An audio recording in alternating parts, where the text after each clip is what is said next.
It's not like a boys' camp. It is like a prison. It's a hard-core, hard-locked facility. Don't let the word juvenile fool you. Most of these offenders have committed adult crimes. A prison is unmistakably one of the most scary places in the world, housing some of the most dangerous and notorious people. No doubt, a prison cell is not a place for kids. But what happens when a minor commits a serious crime and they end up behind bars? Walnut Grove Youth Correctional Facility. Families held a candlelight vigil outside the Department of Corrections in Jackson today. They're asking the state to shut down Walnut Grove Juvenile Facility. In recent years, Walnut Grove Youth Correctional Facility in Mississippi has been topping headlines with accusations of not caring for young offenders. Instead, the institution has been profiting from their suffering. The recent federal court order for sweeping changes has shed light on the systemic, horrific, and dangerous practices that have plagued Walnut Grove. From staff members engaging in inappropriate relationships with incarcerated youth to poorly trained guards brutally beating them. The horrors within this facility are unimaginable. Operated by the private corrections company, GEO Group, Walnut Grove houses 1,200 boys and young men, but instead of providing a safe and rehabilitative environment, it has become a breeding ground for violence and abuse. Former inmates have come forward to share their horrifying experiences, painting a picture of a prison plagued by inmate abuse, contraband, inadequate medical care, and staff misconduct. The allegations are so severe that the Southern Poverty Law Center and the ACLU have filed a class action lawsuit against GEO Group and state officials on behalf of 13 inmates. The U.S. Department of Justice has also launched its own investigation into the facility, further highlighting the gravity of the situation. One of the contributing factors to the unsafe conditions is the prison's staffing issues. With a low guard-to-inmate ratio, it becomes nearly impossible to ensure the safety and well-being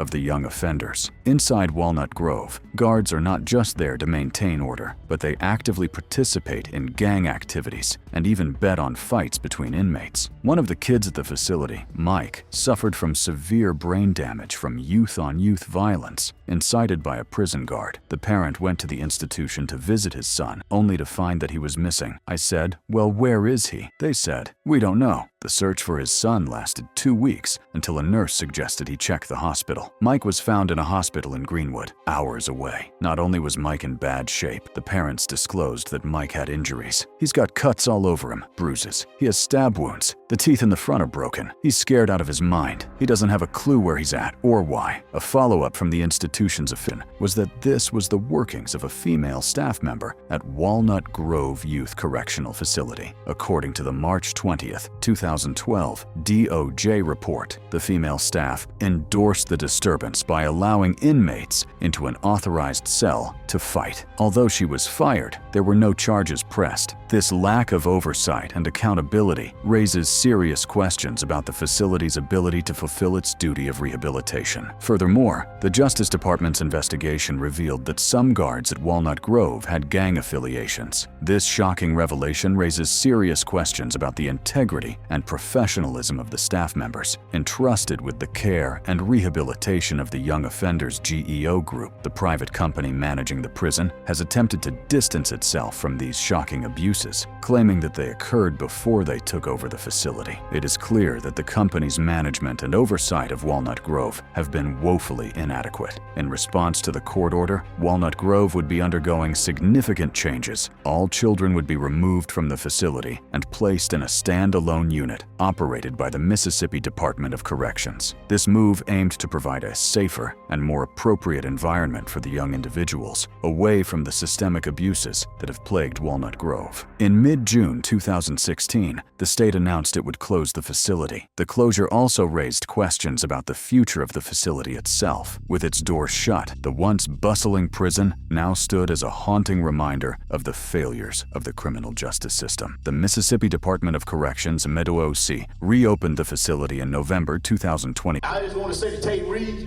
we don't want that mess. We want better than here in Walnut Grove.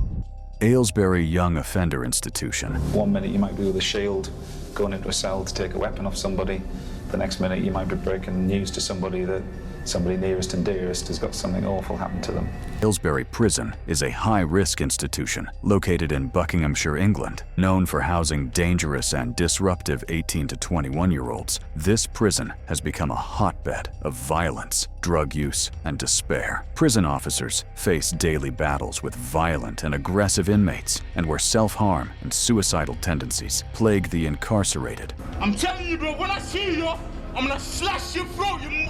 The challenges faced by both inmates and staff are unimaginable. Violence and aggression are a daily occurrence within the prison walls. Inmates, fueled by frustration and anger, often lash out at those around them. Prison officers find themselves in the line of fire, facing physical assaults and verbal abuse on a regular basis. It's a constant battle to maintain control and prevent situations from escalating into full-blown riots. Aylesbury Prison suffers from a severe lack of resources and staff. The sheer number of inmates, coupled with the intensity of the environment, stretches the limited resources. Thin officers are often overwhelmed, trying to juggle multiple responsibilities with limited support. The lack of resources also impacts the ability to effectively manage the behavior of the inmates. Rehabilitation programs, while available, are often stretched to their limits. Drug addiction, lack of education, and limited job opportunities contribute to the cycle of reoffending, creating a sense of frustration and desperation among the inmates. Prison officers find themselves on the front lines, battling against aggression and violence. According to one inmate, you can't just leave someone in a room expecting to change overnight, or over 10 years, it's not going to happen. You have to teach. That's why it's called rehabilitation. Many inmates lack the necessary skills and qualifications to secure employment upon release, increasing the likelihood of reoffending. The fear of returning to a life of crime looms over them as they struggle to find a way out of the cycle. The personal lives of the inmates also come into focus within the prison setting. Relationships are strained, with the separation from loved ones taking a toll on their mental well-being. The longing for connection and the desire to rebuild broken relationships adds to the emotional burden they carry. The challenges faced by the inmates extend beyond the physical and emotional. The fear of violence and aggression from fellow inmates hangs heavy in the air. The constant tension and the need to be constantly on guard create an atmosphere of fear and anxiety. Inmates must navigate this treacherous environment, always aware of the potential dangers lurking around every corner.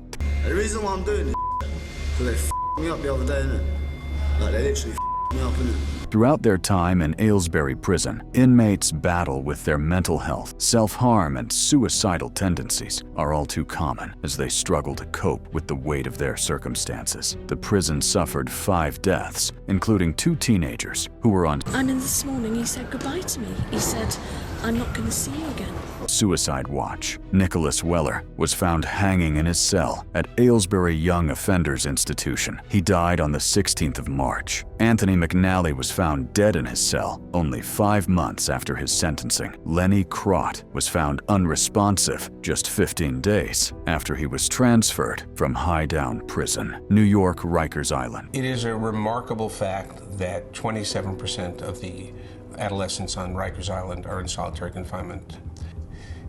It is more than 10 times the normal utilization in solitary confinement in the United States. It is off the curve. A report on violence at Rikers Island exposed a deeply disturbing culture of brutality, where both inmates and correctional officers were responsible for the suffering of young individuals. Shockingly, over 40% of teenage boys housed at Rikers had experienced the use of force by guards, resulting in hundreds of emergency medical assistance calls from juvenile inmates. Frequently, imagine being a young boy, already trapped within the confines of a detention facility, and then being subjected to violence at the hands of those who are supposed to protect and rehabilitate you. The report sheds light on the alarming frequency of these incidents, with over 450 emergency medical assistance calls made as a result of the force used by guards. Inmates at Rikers Island also exposed that they are subjected to solitary confinement, spending up to 23 hours a day alone in their cells. The use of force in any correctional facility should be a last resort, reserved for situations where there is an immediate threat to safety, being locked away in a small, cramped cell for the majority of your day, with little to no interaction with others. For these young boys, it is a form of psychological torture that leaves lasting scars on their fragile minds. Solitary confinement, once seen as a necessary evil to maintain control within the facility, is now being recognized as a cruel and inhumane punishment. A young man named Kalief Browder was imprisoned for 3 years at Rikers Island Jail in New York without charge. A few years after the release, he committed suicide. Kalief Browder was a 16-year-old high school sophomore when he was detained on suspicion of stealing a backpack. He never pleaded. Well, we end today's show with the tragic news that Kalief Browder has committed suicide.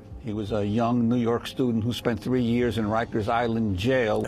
After enduring nearly 800 days in solitary confinement and abuses from guards, Browder was only released when the case was dismissed. Browder died by committing suicide. However, at Rikers Island, it was like hell on earth. We were beaten, stomped by the correction officers, and they was just beating on me. Devastating, as these teenagers are left traumatized and further entangled in a cycle of violence. In 2018, a monumental shift happened in the criminal justice system. Teenagers are now being moved out of Rikers Island and into a remodeled juvenile facility. Beginning today, no one under 18 will go to Rikers Island. Kids will be treated like kids instead of adults. This is an historic moment for criminal justice reform and another step toward replacing Rikers Island with smaller, safer, more humane facilities, the mayor announced through Twitter. The move was seen as a step towards criminal justice reform and the replacement of the notorious Rikers Island. Reports of bloody clashes and gang violence that had emerged the Horizon Juvenile Center, the remodeled facility where the teenagers are being relocated, offers a more welcoming environment compared to Rikers, with no bars on the windows, murals and artwork, and individual rooms for the teens. The facility also provides high school classes and programs to help the teenagers with personal challenges, aiming to educate and prepare them for reintegration into the community. However, concerns remain about the safety of the new facilities and the potential for them to become. 2 correction officers were injured this morning inside Horizon. Jail sources tell us they were heard breaking up a fight among suspected members of the Bloods gang. And late yesterday, 2 other officers were assaulted, pushed and punched in the face during a standoff with a group of inmates. We made a mistake and we're in Lincoln Hills to pay back our debt to society, but no one deserves to be treated like an animal like they treat you in Lincoln Hills. Shortages. Judges, public defenders, and county officials raised red flags, warning of the deteriorating conditions. The consolidation of juvenile inmates in 2011 as a cost-saving measure only worsened the situation, leading to a breakdown in proper training, communication, and management, and the crucial involvement of the Federal Bureau of Investigation in uncovering the truth behind the disturbing incidents that took place within the walls of this facility. The FBI's involvement suggested a focus on possible civil rights violations by staff at the juvenile facilities. This included a thorough examination of the alleged prisoner abuse, excessive use of force, child neglect, sexual assault, and retaliation against accusers. The investigation, which went on for nearly 2 years, brought to light a series of shocking incidents that left the nation in disbelief. One such incident involved an inmate who suffered the unimaginable loss of parts of his toes due to delayed medical treatment. The incident in which a staff member shoved an inmate into his room and slammed the door, catching the youth's foot against the jamb and leaving it so mangled that toes had to be amputated, according to sources familiar with the incident. The injuries came as the prison had been the target of lawsuits brought by inmates, alleging that some of the staff there had abused them through keeping inmates in isolation for weeks at a time, excessive pepper spraying, and use of We want to make sure that people are safe. That's the ultimate priority of the state of Wisconsin is to make sure that anybody under the supervision of the Department of Corrections, anybody who's working at the Department of Corrections, anybody who's a visitor to the Department of Corrections facility is safe. And so that's what our focal point is right now. Orders. Frustrated and overwhelmed, one of the guards resorted to using pepper spray as a means of control. The scene quickly turned chaotic as the inmates coughed, gasped for air, and desperately tried to wash the stinging substance off their faces. The use of pepper spray in a youth prison has sparked outrage and ignited a heated debate about the appropriate use of force in such facilities. Advocates argue that pepper spray should only be used as a last resort in situations where there is an immediate threat to the safety of staff or other inmates. However, critics argue that its use in this instance was excessive and unnecessary, causing unnecessary harm and trauma to the young inmates. These incidents have prompted an investigation by the FBI, who are looking into the overall conditions and practices at Lincoln Hills. But the chaos at Lincoln was not limited to the inmates. The staff members are also victims to violence from some of the inmates. A staff member at the youth prison has been out of work for a couple of weeks after being punched in the head. It's not safe, the staff member said. I fear for my life, and I'm doing everything I can to not go back to that place. Down here is a constant struggle with these offenders because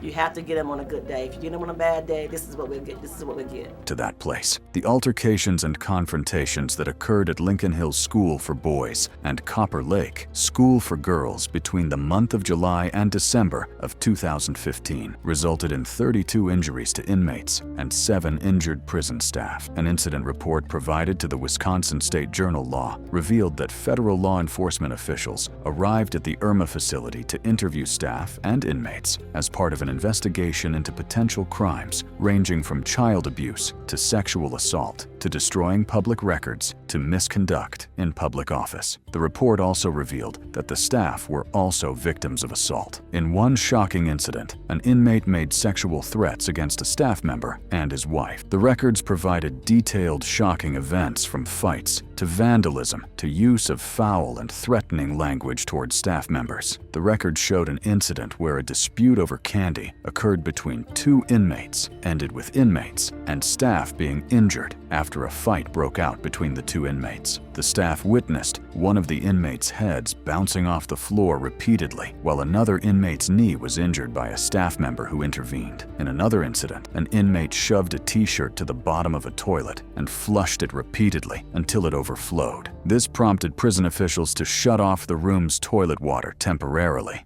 What was surprising as we were finding more and more graves in the woods was, why is there no list? Why is there no plot map? Why is there no records of really what happened to these children? You would think that there would have been more oversight and investigative work on the part of the state. School for Boys, also known as the Arthur G. Dozier School for Boys, was once the largest of its kind in the United States, operated from 1900 to 2011. But behind its seemingly innocent facade, a horrifying reality awaited the young boys who were sent there. From its establishment to its closure, this institution gained a notorious reputation for its abusive practices, violence, and the unimaginable suffering inflicted upon its students. Located in Marianna, Florida, and at one point, it held the dubious distinction of being the largest juvenile reform institution in the entire United States. However, behind its You didn't know when they were going to come in and snatch you out of class and take you down and beat you.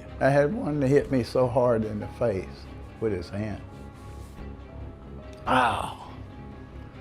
I'll never forget that, The Florida abuse, beatings, rapes, torture, and even murder by the staff began to surface. Despite numerous investigations and promises to improve, the allegations of cruelty and mistreatment persisted throughout the school's history. It wasn't until 2011, after years of mounting evidence, that the school was finally closed down. The investigations that followed confirmed the shocking truth behind the allegations of abuse and violence. In 2012, a forensic anthropology survey authorized by the state revealed a staggering 55 burials on the school grounds, documenting nearly 100 deaths at the school. These findings were a grim testament to the horrors that had taken place within the institution. The state faced legal challenges regarding the exhumation of graves and the sale of the property, but the truth could not be buried. In 2017, a formal ceremony was held to apologize to the survivors and families who had suffered at the hands of the Florida School for Boys. It was a small step towards acknowledging the immense pain and trauma inflicted upon these innocent children. In 2018, bills were being considered to provide compensation to the victims and their descendants, recognizing the need for restitution and justice. However, the story doesn't end there. In 2019, during a pollution cleanup survey, additional graves were discovered on the Dozier site, reigniting the call for further investigation and identification of the remains. The state of Florida has expressed a commitment to working with local officials to develop a path forward and provide justice for the victims. Efforts were made to identify the remains and provide closure to the families of the victims. DNA testing was conducted and computer facial approximations were created to aid in identification. We were told that if we ever